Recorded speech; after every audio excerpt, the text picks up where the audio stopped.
This video is sponsored contains online shopping.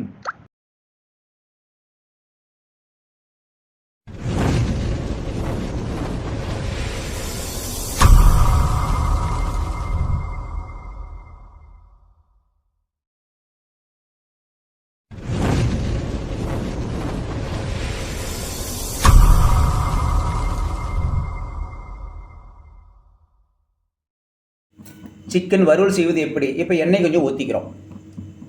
பார்த்துக்கங்க, எண்ணெய் ஊற்றிட்டுமா கொஞ்சம் கடுகு போட்டுக்கிறோம்.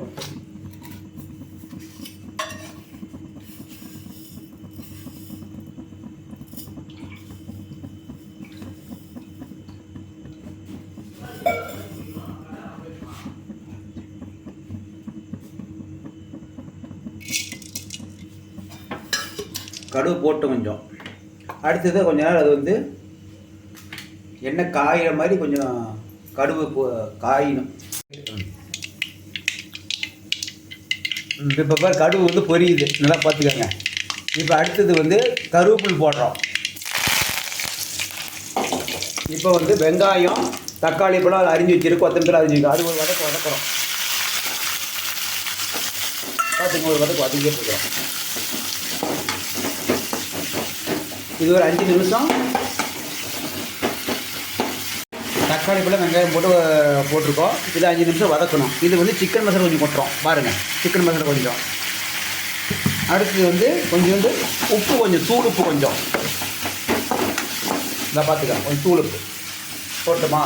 அடுத்தது கொஞ்சம் நேரம் அதை போய் ஒரு வதக்குறோம். இப்போ பாருங்கள், இந்த மாதிரி ஆயிடுச்சிங்களா. அடுத்து குழம்புல வந்த கறியை வந்து சிக்கனை வந்து இப்போ இந்த மாதிரி எடுத்து வச்சுருக்குறோம். பாருங்கள், தள்ளுறோம் பாருங்கள், தள்ளிட்டுங்களா. இப்போ இது போட்டு ஒரு வதக்குறோம்.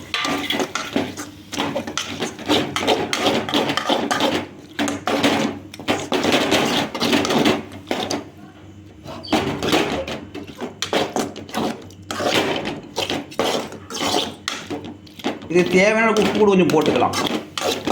போட்டு மிளகுத்தூள் கொஞ்சம் கூட போட்டுக்க. இப்போ பாருங்கள், இந்த அளவுக்கு நல்லா வெந்துருச்சுங்களா. வெந்த உடனே நல்லா ஒரு வதக்கிட்டோம். இப்போ என்ன பண்ணுறோம்னா ஒரு எலுமிச்சைக்காய் அரிஞ்சிக்கிறோம். அந்த கசப்பு தெரியாமல் இருக்கிறது கொஞ்சம் புளிஞ்சு விட்றோம். பாருங்கள், புளிஞ்சு விட்டுங்களா. அடுத்தது ஒரு கிண்டி விட்றோம். கிண்டி விட்டுங்களா. அடுத்தது என்ன பண்ணுறோம், மேலே வந்து கொஞ்சம் கொத்தமல்லி தழை போட்டுக்கிறோம். பாருங்கள், கொத்தமல்லி தழை போட்டுறோம். இப்போ இது ஒரு கிண்டி விடுறோம்.